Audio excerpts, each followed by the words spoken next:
Hello everyone. तो जैसा कि आप लोग देख रहे हैं, आज हम लोग एक नए वीडियो के साथ आए हैं और इसमें हम लोग basically electric field due to a dipole on equatorial line पे बात करने वाले हैं। मैं उम्मीद करता हूं कि आप लोगों ने इससे पहले वाला वीडियो देख लिया होगा। तो चलिए हम लोग इस वीडियो में शुरू करते हैं। Electric field due to a dipole on equatorial line. हमने इससे पहले वाले वीडियो में आपको इक्वेटोरियल लाइन के बारे में जानकारी दे दी थी। फिर से मैं एक बार आपको बताना चाहूंगा कि मान लो ये हमारे पास एक डाइपोल है, माइनस क्यू चार्ज। ये हमारे पास माइनस क्यू चार्ज है और ये हमारा प्लस क्यू चार्ज है। और इनके बीच का जो सेपरेशन है हमारे पास, ये कितना सेपरेशन दे रखा है, ये अपने को 12 सेपरेशन दे रखा है। ये अपने को ये 12 लेंथ का सेपरेशन दे रखा है। इसी अरेंजमेंट को क्या नाम दिया जाता है? इसी को हम लोग बोलते हैं डाइपोल। क्या इतनी बात समझ में आती है? अब ये जो हमारे पास लाइन होगी, इस लाइन को अपन ने क्या नाम दे दिया है? ये जो हमारे पास लाइन हो जाएगी, इस लाइन को अपन इक्वेटोरियल लाइन बोलते हैं। और इक्वेटोरियल के किसी पॉइंट एक्स पे अपने को इलेक्ट्रिक फील्ड निकालना है। वो पॉइंट मैंने यहाँ पे कंसीडर कर लिया है। हम क्या करेंगे, इस माइनस क्यू की वजह से और इस प्लस क्यू की वजह से इलेक्ट्रिक फील्ड निकालेंगे। माइनस क्यू को मैंने पॉइंट 1 पे रखा हुआ मान लिया है और प्लस क्यू को मैंने पॉइंट 2 पे रखा हुआ मान लिया है। अब हम क्या करेंगे, अच्छा इसके लिए आपको पहले से एक चीज मैं बता दूं, आपको एक चीज पता होनी चाहिए बहुत पहले से ही। क्या कि अगर कोई पॉइंट चार्ज पार्टिकल है, ये हमारे पास जैसे कि ये हमारे पास एक पॉइंट चार्ज पार्टिकल है और एक पॉइंट चार्ज पार्टिकल किसी पॉइंट पी से आर डिस्टेंस पे रखा हुआ है। जैसे कि यहाँ पे ध्यान से देखना, ये हमारे पास एक क्यू चार्ज है और ये क्यू चार्ज पार्टिकल जो है किसी पॉइंट पी से आर डिस्टेंस पे रखा हुआ है। किसी पॉइंट पी से आर डिस्टेंस पे रखा हुआ है। तो इस पॉइंट पी पे जो हमारे पास इलेक्ट्रिक फील्ड होगा ड्यू टू अ चार्ज, ये हमारे पास निकल के आ जाएगा के क्यू बाई आर स्क्वायर। के क्यू बाई आर स्क्वायर। तो ये चीज हमें पहले से पता होनी चाहिए, तभी हम इन सब बेसिक चीजों की बात कर सकते हैं। तो इसमें आप देखेंगे ध्यान से, तो मैंने क्या किया है, सबसे पहले पॉइंट 1 की वजह से इलेक्ट्रिक फील्ड निकाला है यहाँ पे। तो पॉइंट 1 पे हमारे पास माइनस क्यू चार्ज रखा हुआ है। इस माइनस की वजह से जो हमारा इलेक्ट्रिक फील्ड होगा, ये टुवर्ड्स द चार्ज पार्टिकल होगा। अगर ये हमारे पास माइनस चार्ज पार्टिकल है तो इसकी वजह से जो इलेक्ट्रिक फील्ड होगा, ये माइनस क्यू चार्ज पार्टिकल है तो इसकी वजह से जो इलेक्ट्रिक फील्ड होगा वो टुवर्ड्स द चार्ज पार्टिकल होगा। और प्लस क्यू चार्ज पार्टिकल की वजह से जो हमारा इलेक्ट्रिक फील्ड होगा वो away from the charge particle होगा। ये हमारा इलेक्ट्रिक फील्ड का डायरेक्शन होगा। ये आपको याद रखना है पहले से ही। तो माइनस की वजह से मैंने यहाँ पे दिखा दिया है कि टुवर्ड्स द, हमारे पास किधर हो जाएगा, towards the charge particle electric field. और प्लस क्यू चार्ज पार्टिकल की वजह से जो हमारे पास इलेक्ट्रिक फील्ड होगा वो किधर होगा, away from the charge particle. अच्छा, इन दोनों पॉइंट को ज्वाइन करने वाली लाइन के ये, क्या ये बात समझ में आती है? ये वाले हमारे पास इलेक्ट्रिक फील्ड हो जाएगा। और माइनस की वजह से मैंने क्या बोला है, टुवर्ड्स द चार्ज पार्टिकल, ये इलेक्ट्रिक फील्ड हो जाएगा इस डायरेक्शन में। क्या ये भी कहानी क्लियर है सबको? ओके। अब एक बात समझना ध्यान से, ये एंगल हमारे पास थीटा बन रहा है, ये भी थीटा बन रहा है, ये वाला भी हमारे पास एंगल थीटा बन गया है। ये डिस्टेंस अपन ने आर ले रखी है जहां पे अपने को इलेक्ट्रिक फील्ड निकालना है। मतलब डाइपोल सेंटर से और एक्स के बीच की दूरी हमारे पास आर है। ओके। अब हम क्या करेंगे, वो चीज समझना मेरी बात ध्यान से। हम करने वाले हैं कि सबसे पहले हम इस E1 के कंपोनेंट करेंगे। ये दिख रहा है आप लोगों को? इस E1 के हम लोग कंपोनेंट करेंगे। उस E1 के कंपोनेंट करने से पहले मैं कुछ बता दूं, जैसे कि ये वाला एंगल हमारे पास थीटा है, ये वाला एंगल हमारे पास थीटा है। तो ये वाला जो एंगल हमारे पास है, ये वही कितना आ जाएगा हमारे पास, थीटा। वो कैसे आ जाएगा, ध्यान सुना। अगर ये वाला एंगल हमारे पास थीटा आ गया है तो मैं बोल सकता हूँ कि ये एंगल हमारे पास 90 डिग्री होगा। ये थीटा है, ये 90 है, तो ये वाला एंगल हमारा कितना होना चाहिए, 90 माइनस थीटा होना चाहिए। अगर ये 90 माइनस थीटा है तो अगर तुम ध्यान से देखोगे तो ये जो टोटल एंगल है ये 90 है। तो 90, तो ये अगर हमारे पास 90 माइनस थीटा है तो ये वाला एंगल हमारे पास कितना आ गया, थीटा आ गया। क्या ये बात समझ में आती? इन सेम वे हम यहाँ पे क्या बोल सकते हैं कि अगर ये एंगल हमारे पास थीटा है तो ये वाला हमारा 90 माइनस थीटा होगा। ये 90 माइनस थीटा होगा तो ये वाला एंगल जो हमारे पास कितना बन जाएगा, थीटा बन जाएगा। अगर ये एंगल हमारे पास थीटा है तो ये वाला एंगल भी हमारे पास कितना आ जाएगा, थीटा। क्या ये एंगल वगैरह आपको समझ में आ गए? ओके। अगर हम आगे बात करें तो आगे हम लोग क्या लिख सकते हैं उसको ध्यान से देखना आप लोग। अच्छा, यहाँ तक की कहानी क्लियर है? क्या किया अभी तक अपन ने, थीटा बीटा की बात कर ली है, E1 E2 की डायरेक्शन बता ली है। E1 जो हमारा इलेक्ट्रिक फील्ड है due to minus charge particle, E2 जो हमारा इलेक्ट्रिक फील्ड है due to positive charge particle. इन दोनों की वजह से अपन ने बातें कर ली हैं। अब हम क्या करने वाले हैं, हम अब इनके कंपोनेंट लेंगे। तो जब कंपोनेंट करने जाएंगे तो हम क्या करने वाले हैं, इस E1 का एक कंपोनेंट हमारे पास ये आ जाएगा, क्योंकि जिसके साथ थीटा उसके साथ cos थीटा, तो एक कंपोनेंट हमारे पास ये आ जाएगा जिसको मैंने क्या लिख रखा है, इसको लिख रखा है मैंने E1 cos थीटा। इसके परपेंडिकुलर ये वाला कंपोनेंट निकल के आएगा जिसको मैंने यहाँ पे क्या लिख रखा है, E1 sin थीटा। E1 के कंपोनेंट कर लिए, उसके बाद E1 को भूल जाओ, E2 की याद करो। ये रहा हमारे पास E2, ये रहा हमारे पास E2, जैसा कि आप लोग देख रहे हैं, ये रहा हमारे पास E2। इस E2 के भी अपन कंपोनेंट कर लेंगे, तो जिसके साथ थीटा उसके साथ cos थीटा, तो ये वाला कंपोनेंट कितना आ जाएगा हमारे पास, E2 cos थीटा आ जाएगा। कितना कंपोनेंट आ जाएगा हमारे पास, E2 cos थीटा आ जाएगा। और ये वाला जो कंपोनेंट हमारे पास निकल के आ जाएगा, ये कितना निकल के आ जाएगा, E2 sin थीटा। तो इस तरीके से अपन दोनों कंपोनेंट कर लिए, E1 और E2 के दोनों कंपोनेंट कर लिए। अब एक बात समझना और ध्यान से, E1 का कंपोनेंट कर लिए, E2 के कंपोनेंट कर लिए। ओके, बहुत बढ़िया।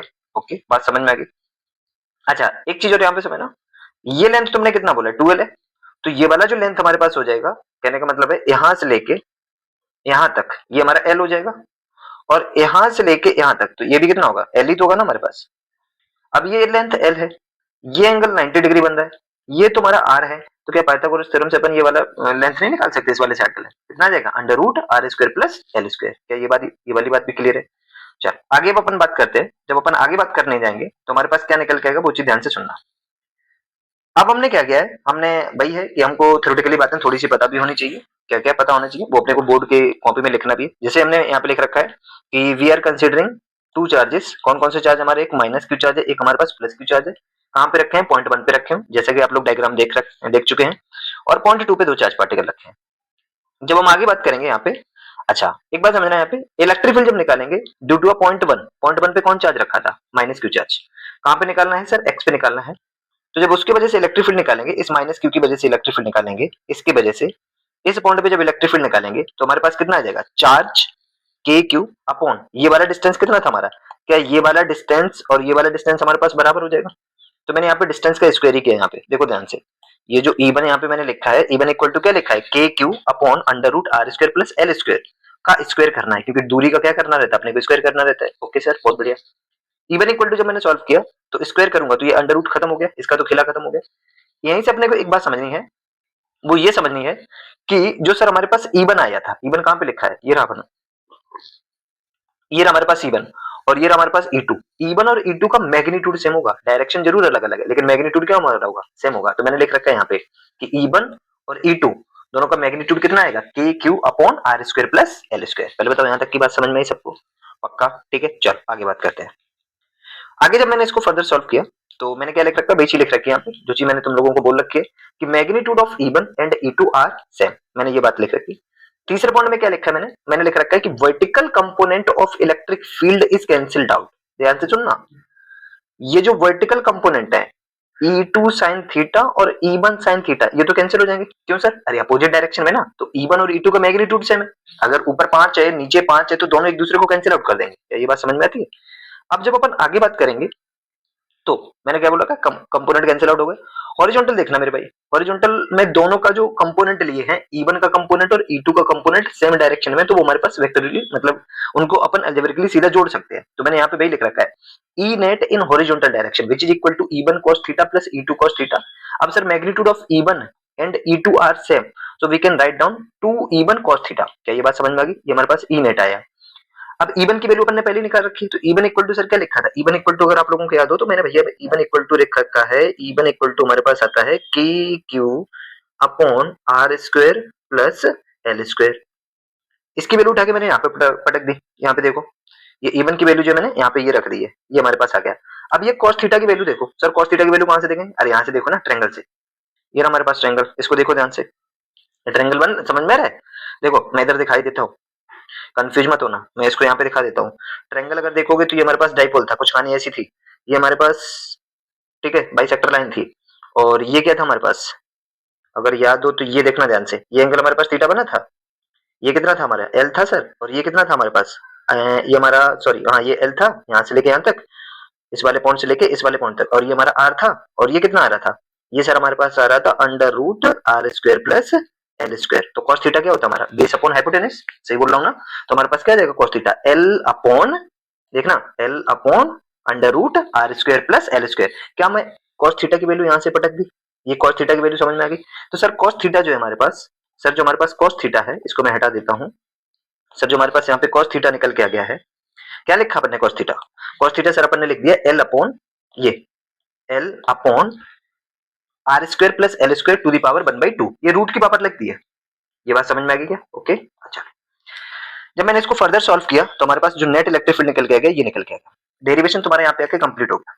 अब जो हमारे सिलेबस का पार्ट है जिसमें अपन शॉर्ट डाइपोल की बात करते हैं, तो शॉर्ट डाइपोल के लिए अपने को कंडीशन लगानी पड़ेगी। सर क्या कंडीशन है? कंडीशन हमारा ये है, ये तुम्हारे सामने लिखा हुआ है, क्या लिख रखा है मैंने यहाँ पे ध्यान से सुनना। ये अपन ने कल भी बताया था कि इफ आर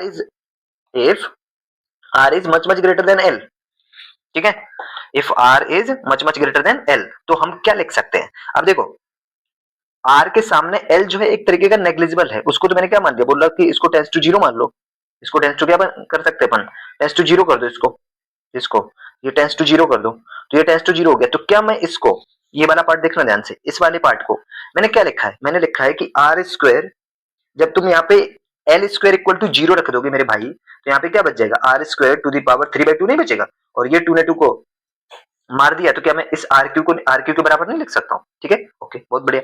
तो हमारे पास नेट इलेक्ट्रिक फील्ड मेरे भाई क्या निकल के आ गया, नेट इलेक्ट्रिक फील्ड इन हॉरिजॉन्टल डायरेक्शन। मैंने क्या लिख रखा है वो मैंने यहाँ पे लिख रखा है, क्या आ जाएगा हमारे पास, के क्यू मतलब K into 2QL divide by R Q. अब ये 2QL क्या है हमारे पास, ये पी के बराबर हो जाएगा हमारे पास। तो वही चीज मैंने यहाँ पे लिख रखी है, अगर ध्यान से देखोगे ना तो वही चीज मैंने यहाँ पे लिखी है। मैंने क्या लिख रखा है, ई नेट इक्वल टू के पी अपॉन आर क्यू। पहले बताओ यहाँ तक की बात समझ में आ गई सबको, किसी कोई दिक्कत परेशानी? ठीक है, तो ये बातें सबको पता होनी चाहिए मेरे हिसाब से। और अच्छा, मैंने यहाँ पे लिख भी रखा है, बहुत अच्छी बात, कि सर पी इक्वल टू मैंने क्या लिख रखा है, क्यू इंटू 12 लिख रखा है। पी हमारे पास क्या है, इलेक्ट्रिक डाइपोल मोमेंट। कल जैसे अपन ने बोला था कि हमारे पास अगर हम डाइपोल की वजह से इलेक्ट्रिक फील्ड निकालते हैं ऑन एक्सियल लाइन, तो उसमें हमने देखा था कि जो हमारा इलेक्ट्रिक फील्ड है और जो हमारा डाइपोल मोमेंट है, electric dipole moment which are in same direction, so that's why the angle between them is 0 degree.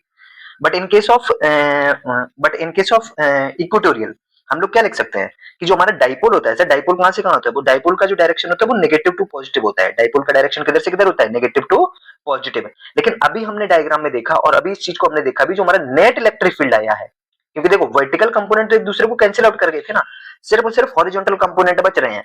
और जो हॉरिजॉन्टल कंपोनेंट हमारे यहाँ पे बच रहे हैं, उसका जो नेट डायरेक्शन है, क्या वो इसी डायरेक्शन में आ रहा है जो हमने एरो यहाँ पे दिखा रखा है?